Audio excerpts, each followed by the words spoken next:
उतने कम पैसे में वो गरीब काम करेगा। अभी आपने देखा ये दबाने का क्या नतीजा है? मनरेगा में 282 रुपये। कोई खा सकता है 282 रुपये में? लेकिन वो भी नहीं देंगे, वो भी नहीं देंगे।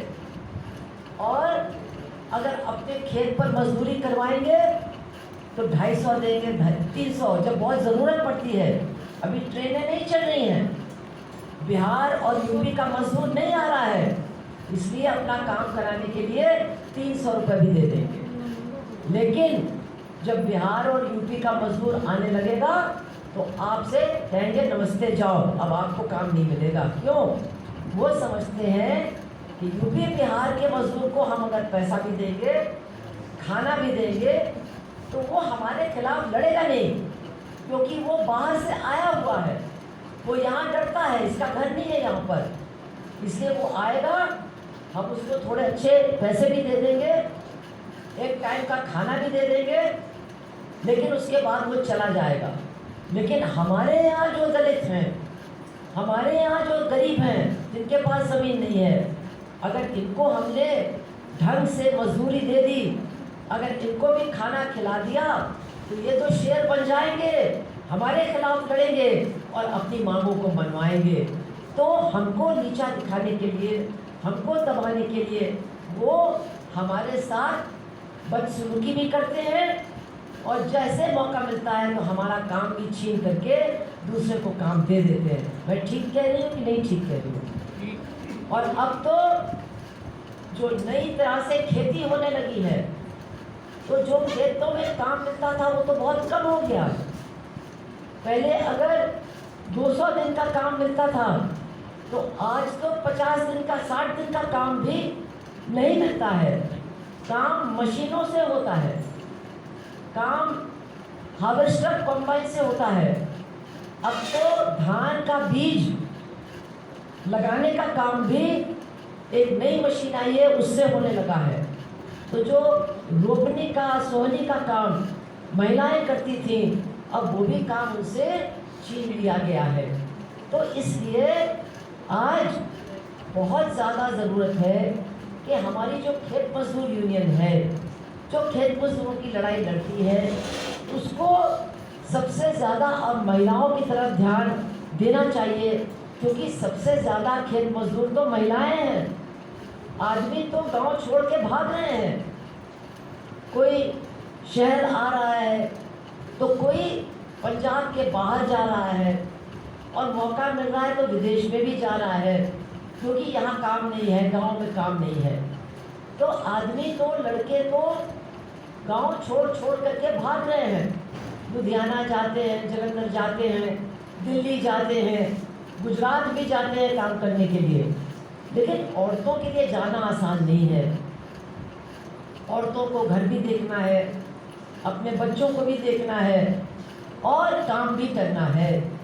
तो अब तो जो खेतों का काम है, जो मनरेगा का काम है, वो ज़्यादा से ज़्यादा औरतें कर रही हैं।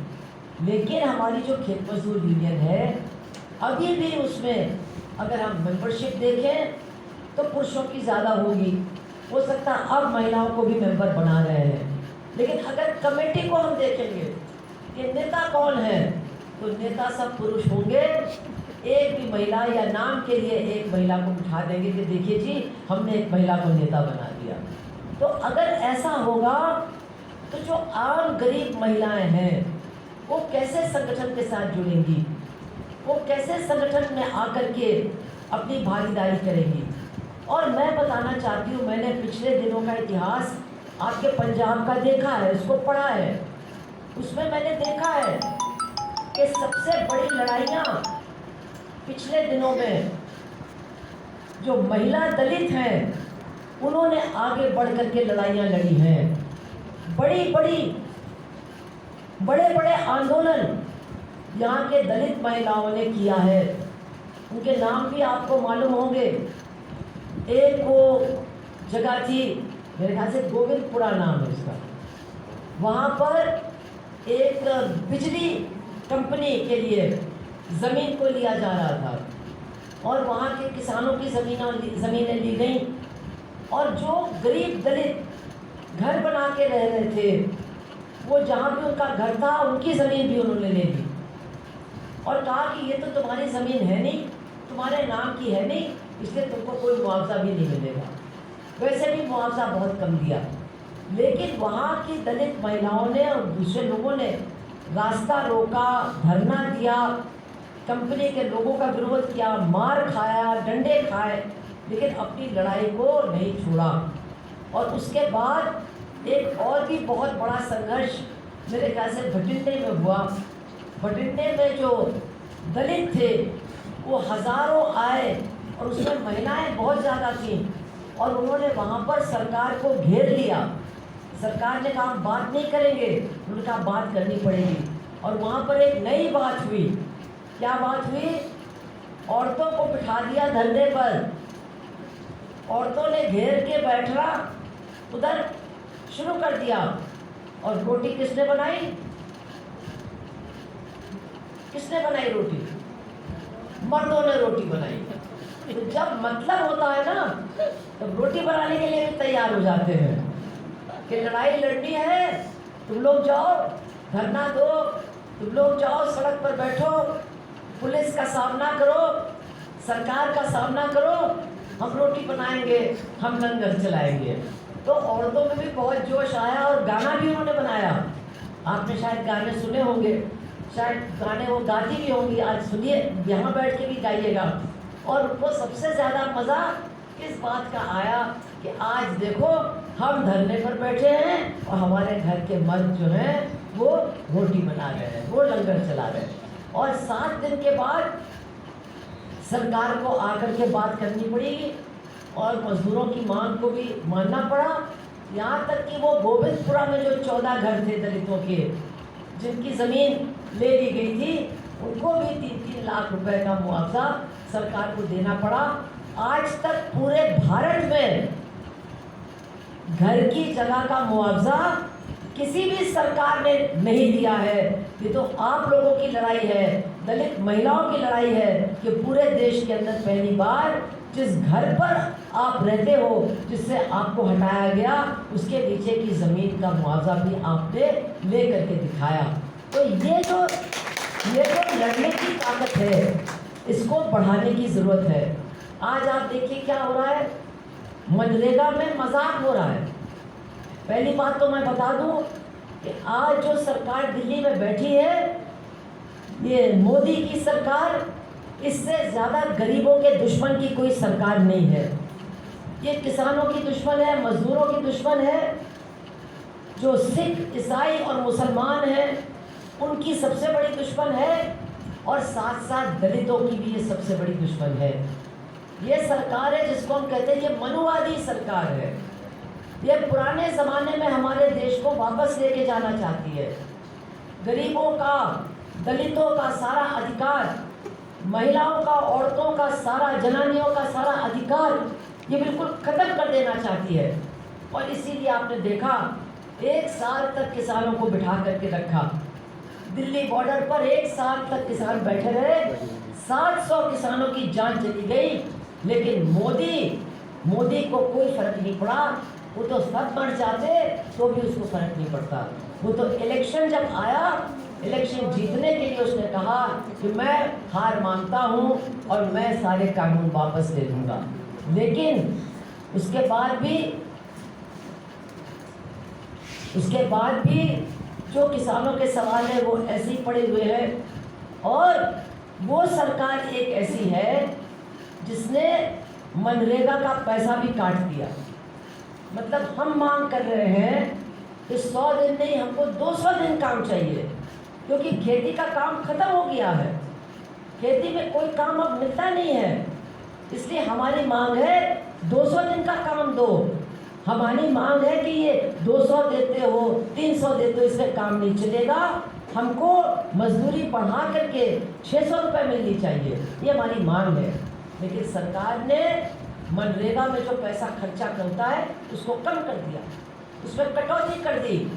और आपकी पंजाब की सरकार तो और भी ज़्यादा महान है, जितना पैसा आता है दिल्ली से उसको भी नहीं लगाती है, उसको भी मनरेगा बढ़ाने में आपको काम देने के लिए खर्चा नहीं करती है और मनरेगा का पैसा खर्चा न हो करके वापस दिल्ली चला जाता है। आप सोचिए, क्या इससे भी बड़ा अन्याय को हो सकता है? इसके पहले कांग्रेस की सरकार थी, आज लोग कह रहे वो तो बहुत अच्छी थी, लेकिन उसने भी मनरेगा का पैसा वापस कर दिया। और अब ये आप वाले आए हैं, हमको नहीं लगता है कि वो मनरेगा का पैसा आपको देंगे, वो भी वापस कर देंगे, क्योंकि वो भी गरीबों को काम और उनका अधिकार नहीं देना चाहते हैं। अभी ये संगरूर में चुनाव हुआ, चुनाव से पहले आपको मालूम है कि आप लोग ही शायद गए होंगे या हमारे दूसरे खेत मजदूर गए होंगे, खेत मजदूरों का बहुत बड़ा वहाँ पर प्रदर्शन हुआ। हजारों खेत मजदूर, दलित, पुरुष और महिलाएं, उन्होंने वहाँ पर धरना दिया, एक बार नहीं 2 बार किया। और ये जो मान है, ये निकल करके बात भी करने को तैयार नहीं हुआ। क्या थी मांग? कि मनरेगा का काम बढ़ाओ और हमको मजदूरी 600 रुपये दो। तो लोग कहते हैं सरकार कैसे मजदूरी देगी? अरे भाई, ये जो बड़े बड़े किसान हैं, ये जो बड़े बड़े जमींदार हैं, जब हम उनसे लड़ते हैं तो उनकी मदद करने के लिए कौन आता है? सरकार की पुलिस आती है कि नहीं आती है? हाँ, आप बैठ जाओ बहन जी, मैं बोलने की कोशिश कर रही हूँ। जब हम लड़ते हैं इन बड़े बड़े जमींदारों के खिलाफ, तो कौन आता है इनकी मदद करने? सरकार की पुलिस आती है, वो पुलिस लाठी चलाती है। तो इसलिए हम सरकार से कहते हैं कि तुम जब उनकी मदद कर सकते हो हमारे खिलाफ, तो अब हमारी मदद करो, हमारी मजदूरी इनसे दिलवाओ, अपनी पुलिस भेजो, इनके ऊपर डंडा चलाओ और कहो कि 600 रुपये मजदूरी तुमको देनी होगी। ऐसा ये करने वाले हैं? आसानी से करने वाले नहीं हैं, लेकिन इनको घेरना पड़ेगा, इनको मजबूर करना पड़ेगा। अभी आप देखिए, चुनाव भी हार के 3 महीने पहले यही मुख्यमंत्री संगरूर से खड़ा हुआ था, आज 3 महीने के बाद हार गया अपने क्षेत्र में, अपने ही इलाके में हार गया। हम ये नहीं कहते कि कोई बहुत अच्छा जीता है, जो जीता है वो भी बहुत खतरनाक है, लेकिन गरीबों की हाय तो लग गई इस मुख्यमंत्री को। हम तुम्हारे घर पर आए, हमने वहाँ धरना दिया, हमने तुमसे मांग की और तुम निकल करके भी नहीं आए, तुमने हमसे बात भी नहीं की। तो ये जो तुम्हारा घमंड है, इसको चूर किया गया है और तुमको हराया गया है तुम्हारे घर के अंदर। इसके बाद अब वो कह रहा है कि 5 तारीख को आओ, हम तुमसे बात करेंगे, हम देखेंगे 5 तारीख को क्या बात होती है। हो सकता है हमारे नेता कहेंगे सब लोग चलो और घेरो इसको और इससे कहो कि अभी तो तुम हारे हो, हमारी बात नहीं मानोगे तो तुम्हारी पूरी पार्टी हारेगी, तुम्हारी कुर्सी छीन करके हम तुमको गिराएंगे, लेकिन हमको हमारा हाथ तुमको देना पड़ेगा। ये हमारा नारा होना चाहिए। क्यों कॉमरेड, आप इसकी तैयारी करो, लोगों को लेकर के जाओ 5 तारीख को। ये लोग बिना ताकत के नहीं झुकने वाले हैं, ये या तो पैसे की ताकत के सामने झुकते हैं और पैसे की ताकत हमारे पास है नहीं, और या फिर हमारे जनता की एकता के ताकत के सामने ही झुकते हैं।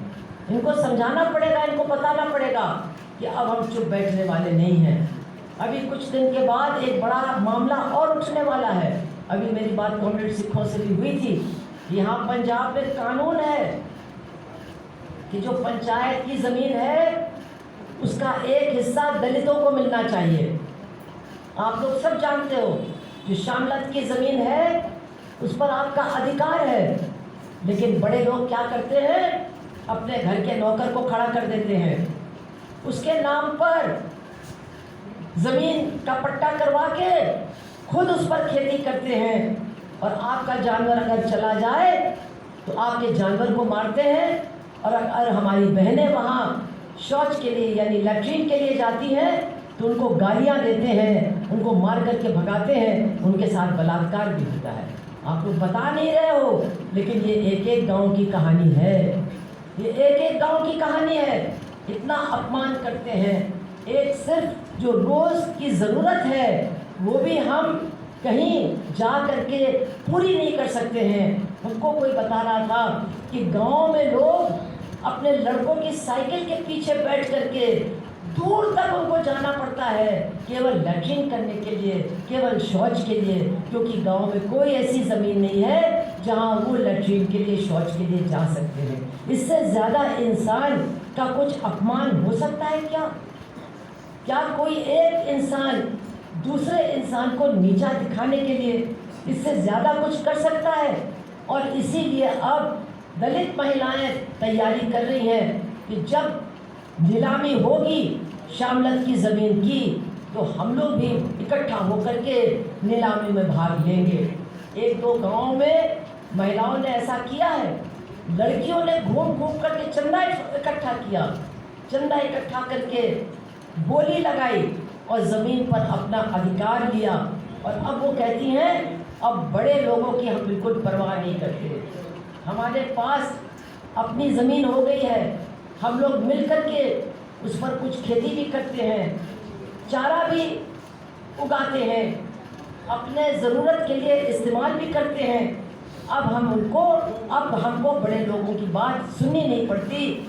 अगर वो हमको गाली देते हैं तो हम भी जवाब में उनको गाली देते हैं, क्योंकि अब हम उनसे दबने के लिए तैयार नहीं हैं। तो ये जो शामलत की ज़मीन का सवाल है, ये भी एक बहुत बड़ा सवाल है जो हमारे खेत मजदूर यूनियन के लोग ज़रूर उठाएंगे। और इस लड़ाई को आगे आने वाले दिनों में निश्चित रूप से आप लोग लड़ोगे। हाँ भाई, लड़ोगे कि नहीं लड़ोगे? ये जो आपका अधिकार है शामलत की ज़मीन को लेना, इसके लिए लड़ाई लड़ोगे कि नहीं लड़ोगे? अगर खेत मजदूर यूनियन आह्वान करता है, और हम लोग भी आएंगे, आपकी ज़रूरत होगी तो हम लोग भी आएंगे और आपकी उस लड़ाई में शामिल होंगे। तो बहनों, मुझे ये कहना है कि तरह तरह के मुसीबतों का आपको सामना करना पड़ता है। एक तो आप गरीब हो, एक आप दलित हो, और ऊपर से आप दलित महिला हो। मतलब घर के बाहर, घर के अंदर, दोनों जगह आपको मुसीबत का सामना करना पड़ता है, अपमान का सामना करना पड़ता है। यहाँ पर पंजाब में एक और मुसीबत है जिस पर लोग बात नहीं करते, लेकिन बात होनी चाहिए, कि यहाँ तो बादल परिवार ने सारी बसें अपने हाथ में ले ली। जितनी बसें चलती थी वो सब उन्होंने प्राइवेट करके ले ली। अब उन बसों पर गरीब चल ही नहीं सकता है। कितनी बड़ी मुसीबत है। काम के लिए जाना, स्कूल जाना, कॉलेज जाना इतना महंगा है। और उनके जो बस पर जो चलते हैं ड्राइवर और कंडक्टर, वो भी गुंडागर्दी करते हैं, वो भी लड़कियों को परेशान करते हैं। यहाँ पर एक बहुत बड़ा मामला भी हुआ था कि लड़कियों की पिटाई हुई थी। इसलिए माँ बाप अपनी लड़कियों को इन प्राइवेट बसों में भेजने के लिए भी तैयार नहीं होते हैं। तो अगर जाएंगी नहीं तो पढ़ेंगी कैसे? अगर घर से जाएंगी नहीं तो नौकरी करेंगी कैसे?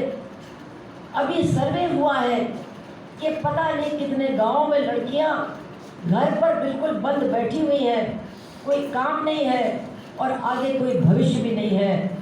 घर से बाहर निकलना उनके लिए इतना खतरनाक है। तो हमारी जो दलित बहनें हैं, उनकी एक नहीं, उनकी कई कई बहुत बड़ी समस्याएं हैं। और आज मुझे बहुत खुशी हुई कि हमारे खेत मजदूर यूनियन के साथियों ने, हमारे किसान सभा के साथियों ने ये जो सम्मेलन किया है, ये बहुत अच्छा काम हुआ है। और इसके आगे आप लोगों के अंदर और भी ताकत आएगी और भी एक तरह से गुस्सा पैदा होगा कि आपको अब अपनी लड़ाई अपने हाथ में लेना है और अपनी लड़ाई को लड़ने के लिए आगे बढ़ना है। हमें बहुत उम्मीद है कि ऐसा यहाँ पर हमारे पंजाब में होगा। हमको तो खुशी है कि जालंधर आने का मौका मिला। मेरे जो पिताजी हैं वो तो जालंधर में ही पैदा हुए थे। आपने होशियारपुर का नाम लिया, तो मेरी जो दादी थी वो होशियारपुर की ही रहने वाली थी। तो मुझे तो ऐसा लगता है कि मैं अपने घर में आई हूँ, अपने घर के लोगों से मुलाकात हो रही है। लेकिन मेरे घर के लोग परेशान भी बहुत हैं, बहुत परेशान हैं। दुनिया में पंजाब का नाम है, दुनिया में लोग समझते हैं कि पंजाब में तो बस मतलब यहाँ तो गेहूँ को भी कनक कहते हैं, यानी सोना कहते हैं, कि हर एक के घर में यही कनक, यही सोना भरा हुआ है। सब बहुत खुशहाल हैं। लेकिन पंजाब की सच्चाई कुछ और है। पंजाब में गरीबी बहुत है, पंजाब में नाबराबरी बहुत है। यहाँ पर बात होती है कि हम सब बराबर हैं, हमारा धर्म भी बराबरी की बात करता है, लेकिन हमारे देश के अंदर एक बहुत दुख की बात है कि एक इंसान अपना धर्म तो बदल सकता है, लेकिन वो अपनी जात को नहीं बदल सकता। उसकी जात उसके साथ चलती है। वो दूसरे धर्म में भी जाता है तो परछाई की तरह जात उसके साथ चिपक करके जाती है, और नए धर्म में भी उसको बराबरी नहीं मिलती। नए धर्म में भी उसको सम्मान नहीं मिलता। नए धर्म में भी उसको लंगर के लिए अलग बिठाया जाता है। नए धर्म में भी गुरुद्वारे भी कभी कभी अलग हो जाते हैं। जैसे मंदिर अलग होते हैं वैसे गुरुद्वारे भी अलग होते हैं। ये हमारे देश की एक बहुत कड़वी सच्चाई है, एक बहुत बड़ी बुराई है। वो लड़की जो बोल रही थी वो खुद दलित नहीं है, लेकिन वो कह रही थी कि मैं देखती हूँ कि लोग कैसे उनके साथ बात करते हैं, किस तरह की भाषा इस्तेमाल करते हैं, क्यों करते हैं। ये एक आदत बन गई है। और इसके साथ साथ ये भी सोचते हैं इनके दबा के रखो, इनको दबा के रखोगे तो महीने भर का काम घर का करवा लेना और 500 रुपये दे करके भगा देना। अभी एक बहन ने आकर के कहा 500 रुपये, और ज़्यादा बोलोगे तो वो भी काम चला जाएगा। और अगर एक ने काम नहीं दिया तो गांव में जितने बड़े लोग हैं सब उसके साथ हो जाएंगे और कहेंगे हम भी इसको काम नहीं देंगे। यही होता है गाँव में। अगर गरीब अपनी आवाज़ उठाता है, जैसे कि लोगों ने श्यामलाल की ज़मीन की बोली में शामिल हुए, तो गांव के जो बड़े लोग थे उन्होंने उनका बहिष्कार कर दिया।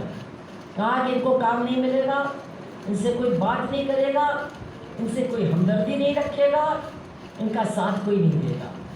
जो गरीब लोग थे फिर भी हिम्मत करके कहीं वो लड़े और कहीं वो दब गए। लेकिन ये जो एक ज़बरदस्त तौर तरीका है यहाँ गरीब दलितों को दबाने का, अब इसके खिलाफ आवाज़ उठाने का समय आ गया है। यहाँ दलित लड़कियों के साथ, दलित महिलाओं के साथ बलात्कार भी बहुत होते हैं। पहले क्या होता था, बड़े घर का कोई बलात्कार करता था और फिर आकर के समझौता हो जाता था कि कुछ पैसे ले लो, पुलिस में मत जाओ, केस मत करो, यही होता था। लेकिन अभी इसके खिलाफ भी लोग खड़े हो रहे हैं। हमने बहुत सारे रिपोर्ट्स देखी हैं। एक बच्ची के साथ बलात्कार हुआ और उसका बाप वो यूनियन में भी था, दलित था। उसने कहा कि मैं समझौता नहीं करूँगा।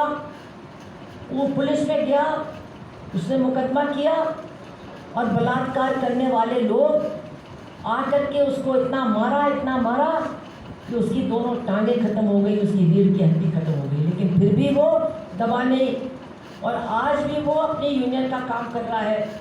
उसकी बेटी की शादी हो गई है, वो भी आकर के गीत गाती है, महिलाओं से कहती है मेरे साथ बलात्कार हुआ तो मुझे शर्म नहीं है। शर्म तो उन लोगों को आनी चाहिए जिन्होंने ऐसा काम किया, और आप भी ऐसे लोगों के सामने कभी दबना नहीं। ये वो लड़की आज आकर के कहती है। तो ये एक बहुत बड़ा परिवर्तन लोगों की सोच में आ रहा है। एक बहुत नई हिम्मत अब लोगों के अंदर पैदा हो रही है। मैं तो यहाँ से जाने के पहले यही कहना चाहूँगी कि मैंने आपकी इस मीटिंग में आने से पहले कुछ पढ़ने की कोशिश की, कुछ चीज़ों को समझने की कोशिश की, और मेरे अंदर एक दुख भी पैदा हुआ यहाँ के लोगों की हालत के बारे में। जब मैंने देखा, एक गुस्सा भी पैदा हुआ कि ऐसा अत्याचार कब तक चलेगा। लेकिन इसके साथ साथ एक गर्व भी मेरे अंदर पैदा हुआ कि इतनी गरीब महिलाएं इतनी हिम्मत के साथ लड़ रही हैं, ज़मीन के लिए लड़ रही हैं, मजदूरी के लिए लड़ रही हैं, हिंसा के खिलाफ लड़ रही हैं, बलात्कारियों के खिलाफ लड़ रही हैं। एक बहुत बड़ा केस और भी हुआ था, तो शायद कोई झब्बर जगह है, और वहाँ पर 2,500 लोग जेल गए क्योंकि उन्होंने कहा कि आपको बलात्कार करने वालों के खिलाफ रिपोर्ट लिखनी होगी। 2500 लोगों को जेल भेजा। लेकिन उसमें एक बहुत बड़ी बात है कि उसमें जो औरतें जेल गईं, आधी से ज़्यादा औरतें दलित नहीं थीं। मतलब दूसरी औरतें थीं जिन्होंने एक अत्याचार के खिलाफ अपने दलित भाई बहनों का साथ दिया और जेल जाने के लिए तैयार हुई। और इतनी लड़ाई के बाद 2 लड़के पकड़े गए, एक लड़का फिर भी नहीं पकड़ा गया। और वो कहाँ देखा गया? ये जो अकालियों की नेता है, वो आपके जो मुख्यमंत्री थी, इनकी पत्नी, क्या नाम था उसका? मजीठिया लड़की है वो, क्या नाम है? हरसिमरत कौर, उसके साथ उसकी फोटो छापी गई। आप सोचिए कैसे हैं ये लोग अपने वोट के लिए एक बलात्कारी को बगल में बैठ करके फोटो खिंचवा सकते हैं। इतने ये लोग निंदनीय हैं, इतने गिरे हुए लोग हैं। हमको इनकी असलियत को समझना होगा। लेकिन उसके बाद लोगों में आग लग गई, आंदोलन और हुआ और वो तीसरा बलात्कारी भी बंद हुआ। ये थी दलित महिलाओं की ताकत और उनकी जिद, जिसको हमें समझना चाहिए और सोचना चाहिए कि हमको भी वैसा ही बनना है। हम भी वैसा नहीं लड़ेंगे तो आने वाले ज़माने में हमारी बच्चियों के साथ, हमारी पोतियों के साथ भी वही होगा जो हमारी दादियों के साथ होता था। अब हम इसको बर्दाश्त नहीं करेंगे। तो बहनों, आज मुझे बहुत खुशी हुई कि आपके बीच में आने का मौका मिला। आप फिर मुझे बुलाएंगे, ये भी मुझे आशा है। लेकिन सबसे बड़ी बात है, आप हमको बुलाओ या न बुलाओ, लेकिन आप अपने संगठन को मजबूत करो। आप लोग खेत मजदूर यूनियन के मेंबर बनो। आप इनसे किताब लो, कहो कि हम महिलाओं की भर्ती करेंगे, हम महिलाओं को इसमें मेंबर बनाएंगे और हम इसमें मेंबर भी बनेंगे, हम इसमें नेता भी बनेंगे। और जो अगला ऑक्शन, अगली जो बोली लगेगी श्यामलाल की ज़मीन की, उसमें हम लोग आगे बढ़ करके अपने अपने इलाके में ज़मीन की बोली लगाएंगे, उस पर कब्ज़ा करेंगे, उस पर खेती भी करेंगे, चारा भी उगाएंगे और अपनी हालत को मजबूत करेंगे। ये हमारा फैसला होना चाहिए। हमें ये कहना चाहिए, हम अपने यूनियन में नेता बन करके ये जो बसों का निजीकरण हो गया है, इसके खिलाफ हम बोलेंगे और कहेंगे कि पंजाब सरकार को बस चलानी चाहिए। ये जो बैठा है ना आप वाला, ये कहता है दिल्ली में हमने बसें महिलाओं के लिए फ्री कर दी है। बात सच है, तो यहाँ क्यों नहीं कर रहे हो? अरे बादल की बसें हैं, अपना ऑर्डर पास करके बादल की बसों का राष्ट्रीयकरण करो, अपने हाथ में लो। औरतों के लिए, लड़कियों के लिए फ्री में बस में बैठने की इजाज़त दो। ये काम तुमको करना होगा। जब 5 तारीख को आप लोग जाएंगे मान से बात करने, तो ये भी मांग आपको उठानी चाहिए। मजदूरी की बात, मनरेगा के काम की बात, इनके लिए हमारी लड़ाई चालू है। आपने सुना 10 दिन काम दे रहे हैं और जो काम नहीं कर रहा है उसको मजदूरी दे रहे हैं।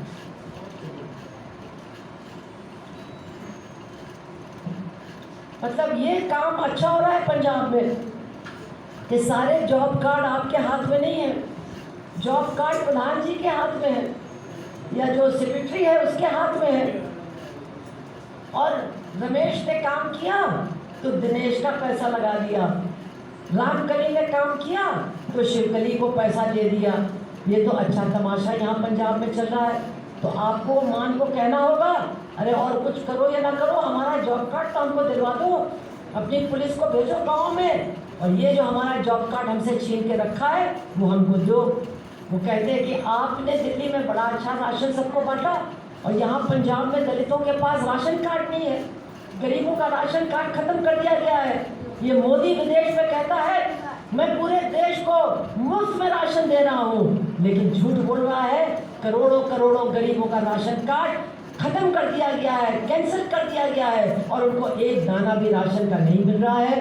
तो ये आप वाले को जा करके घेरना पड़ेगा इसे कहना पड़ेगा हमारा राशन कार्ड हमको दो, हमारा जॉब कार्ड हमको दो, बसों को अपने हाथ में रखो, हमारे बेटियों को फ्री में बस में घूमने का मौका दो।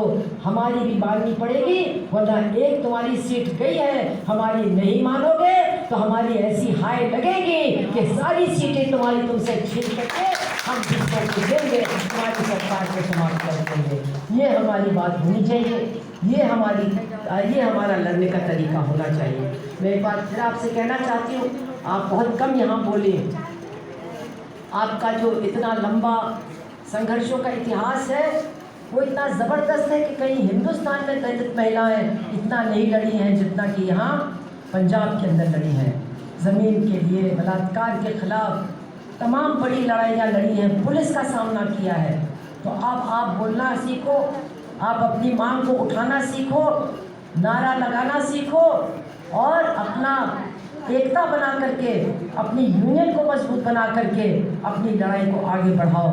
ज़माना बहुत ही ख़राब है, एक ऐसी सरकार है बीजेपी की दिल्ली में जो लोगों को लड़ाना ही जानती है, कभी हिंदू मुसलमान के नाम पर, कभी हिंदू सिख के नाम पर लड़ा करके वो अपनी नीतियों को लागू कर रही है। आप देख रहे हैं हिंदू मुस्लिम को लड़ा के, मंदिर मस्जिद को लड़ा के, सिखों को खालिस्तानी कह करके क्या किया उन्होंने, सारी नौकरी ख़त्म कर रहे हैं। फौज में भी जो नौकरी मिलती थी उसको भी ख़त्म कर रहे हैं। एक पंजाब में गांव का लड़का मेहनत करता था, सोचता था मैं फौज में जाऊंगा, लेकिन आज क्या कह रहे हैं, तुमको फौज में रखेंगे, 4 साल के लिए रखेंगे, धोबी का काम करवाएंगे, चौकीदार का काम करवाएंगे और 4 साल के बाद बिना पेंशन के लात मार करके तुमको बाहर निकाल देंगे। ये है मोदी सरकार, ये है इसकी नीति।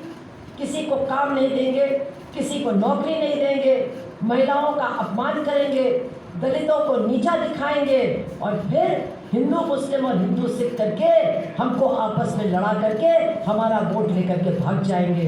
इनसे भी हमको बचना है, इनके खिलाफ भी लोगों को समझाना है। पंजाब में तो बीजेपी नहीं है, आई थी थोड़े दिन के लिए, आप लोगों ने भगा दिया, लेकिन वो गिद्ध की तरह बैठी हुई है, गिद्ध की तरह मौके की तलाश में है। दिल्ली तक तो पहुंच गई है, उसको लगता है पंजाब दिल्ली से दूर नहीं है, कभी न कभी तो हम झपट्टा मार करके पंजाब को भी अपने कब्जे में कर लेंगे और यहाँ के लोगों को भी वैसे ही तबाह करेंगे जैसे यूपी बिहार को करते हैं। कुछ लोग हैं जो बीजेपी को बहुत अच्छा कहते हैं इनकी सरकार यूपी में बहुत अच्छी चल रही है। अरे इनकी सरकार इतनी अच्छी चल रही है तो यूपी से ट्रेन भर भर के मजदूर पंजाब क्यों आ रहा है काम करने के लिए, ये भी तो पूछो बीजेपी वालों से। अगर तुम्हारी सरकार उत्तर प्रदेश में इतना बढ़िया काम कर रही है तो वहाँ का मजदूर यहाँ क्यों आ रहा है खटने के लिए, यहाँ क्यों आ रहा है काम करने के लिए। ये सिर्फ लोगों को लड़ा करके, गरीब का अधिकार छीन करके, नौकरियों को ख़त्म करके पूरे देश को बेचने की तैयारी कर रहे हैं। ये जो इन्होंने कानून बनाए थे खेती के लिए, ये कानून क्या थे, बड़ी बड़ी कंपनियों के हवाले खेती का पूरा उत्पादन ये देने वाले थे, पूरी की पूरी मंडी बड़े बड़े धन्ना सेठों को देने वाले थे। थोड़ा बहुत बच गया, कब तक बचा पता नहीं, क्योंकि गिद्ध तो बैठा हुआ है, बीजेपी का गिद्ध तो बैठा हुआ है, मौके की तलाश में है कि कैसे हम झपट्टा मारे और सब कुछ अंबानी और अदानी के हाथ में दे दे, देश की जनता को बिल्कुल तबाह कर दे। बहुत बड़ी लड़ाइयाँ हमको लड़नी है, आप लोग आगे आइए, अपनी मांगों को लेकर के लड़िए, अपने सम्मान को लेकर के लड़िए, ज़मीन की लड़ाई लड़िए और इस पंजाब के अंदर एक बिल्कुल नया मतलब संघर्षों का दौर पैदा कीजिए। इतना कह करके मैं अपनी बात को समाप्त करती हूँ। आप सबको बहुत बहुत धन्यवाद देती हूँ, आपका नमस्कार करती हूँ, सत्याचार करती हूँ और आप जब भी बुलाओगे आपके बीच में ज़रूर आने का काम करूँगी। आप सबको बहुत बहुत शुक्रिया।